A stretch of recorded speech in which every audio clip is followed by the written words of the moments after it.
What's up, YouTube? Today I'll be talking about habits and goals and why it's essential to have them in your life.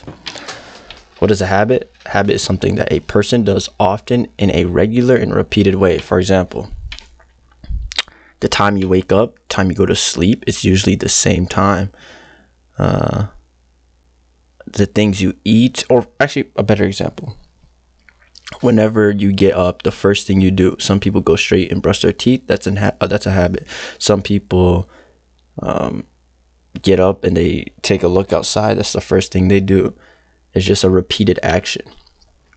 There's a difference between types of habits. So you have positive habits and negative habits. Positive habits influence your life in a positive way, and then negative in a negative way. So for example, positive habit would be waking up early. Let's say waking up at 6 a.m. every single day, getting your day started.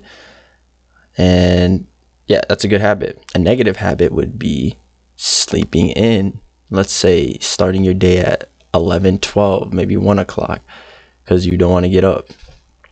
Positive habit is eating healthy, drinking tons of water. Negative habit is eating sugary foods, not working out, just things that don't benefit you. And let's talk about the compound effect. So with habits, you're going to, when you start a habit, you should usually, I'll start here actually, start small. So when you do a habit, start small and then build upon it. And when you start small, it's called the compound effect. When you start a small habit and you do it every single day over time, it becomes stronger, it becomes ingrained in your mind, and it will lead to, so small consistent action over long periods of time will equal exponential growth. So the 10 push-ups you do every single day will eventually lead to 15, to 20, to 30. Next thing you know, by the end of the year, you're doing pull-ups, push-ups, squats, and you're doing upwards of 50, 60 push-ups.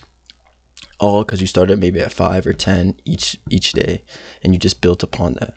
You built so habits, I would say, is like building a strong foundation and getting you to eventually leading to your goals. And then after that, you want to build a routine and schedule. So you want to have a set plan of when you wake up, when you read, when you pray, when you work out, when you're doing homework,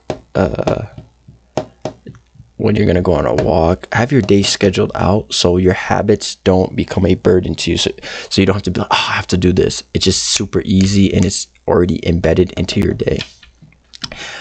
And then once you have a very strong set of core habits, then they'll lead to you eventually accomplishing your goals. So for goals, a goal is moving in a certain direction, aiming toward a desired end result.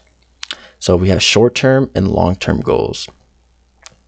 For me, short-term goals would be like in a span of like anything under 6 months to a year is a short-term goal to me. Actually, anything under 6 months is short-term. Anything over that can be long-term for me. Other people have different term dates for their goals, but that's how I view short and long-term goals. A big thing with goals, you want to write them down. There's too much stuff going on in your everyday life. There's family, there's friends, there's work, there's health concerns, there's things you got to do. Like life is just very there's a lot of things you have to do and a lot of things you have to worry about. If you don't write your goals down, you're going to forget all of them. Very simple. And you got to visualize them, think about them, and it'll get you started every single day. When you don't feel like it, you can look up on your wall and say, okay, I have to do this. This is where I'm going to try to end up one day. And then you have spiritual, physical, social, and mental goals. So spiritual would be like getting closer to God. Physical would be you want to be able to do 50 push-ups, 10 push-ups, be able to run a mile in 10 minutes or whatever. Just improving your overall physical health. And social. So you want to be able to speak better. Be able to have true meaningful relationships, those type of goals. And then you have mental. So physical ties into mental. So once you build up your body physically, your mental will become stronger. You're putting yourself through pain and suffering to get to your end goal. And I think mental is very important too, because you have to build a mindset that you would never quit, you would never give up, and you will outwork every single person no matter what. Because you know why? Because life is tough. Life doesn't care how tall you are, how attractive you are, how ugly you are, how good your life has been, how bad your life has been. Life will hit you with a brick at 100 miles an hour at any time, any given time. When things are going good, something bad will happen. When something bad happens, another bad thing, and it just spirals. And you just have to be ready for that. And the only way you can be ready is to always be ready. Just always willing to push forward, always willing to say, you know what, even though things are horrible right now, they will get better one day, and I'll strive to get better every single day and never give up. That mental, a lot of people, 90% of the population don't have this mental fortitude, mental grit, and mental toughness to push through life's difficult circumstances. And then lastly, for goal setting, you want to think big and you want to fail forward. There's nothing wrong. For habits, you want to start small. For goals, think big. A whole bunch of small habits over time will lead to a big goal. So, but for goals, think big. So, for example, you want to save. You come up with this ridiculous number saying, hey, I have no savings in my savings account. I want to save $10,000 this year. People are going to be like, dude, you barely make any money. It's a big goal. Will it happen? Maybe not. Who knows? Let's say you failed that goal, though. You get to $2,000 in that year. Guess what?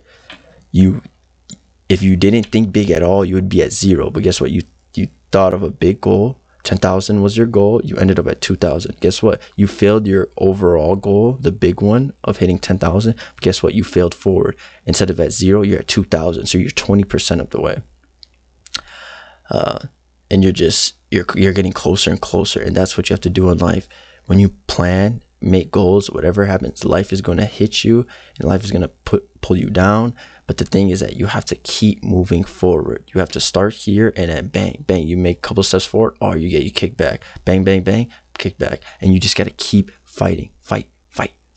Let me draw something real quick. This is how life really is.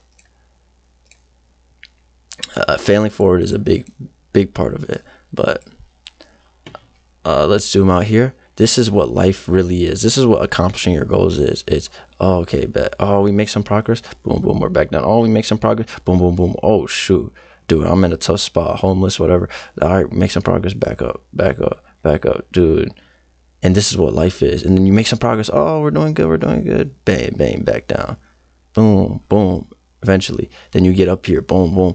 Like, this is what life is. You start here. You struggle. You drop. You go up. Struggle up. That's life. You have to keep on going. The people who end up here at the pinnacle is because they started here. They were bankrupt here. Family members died here. They lost their job here. They kept fighting. That's the thing. Life doesn't care about your circumstances. So that's all I gotta say. Make sure you guys have a set of quality, good habits. Make sure you write your habits down. Make sure you plan your day out, schedule things out, and then think big and always fail forward.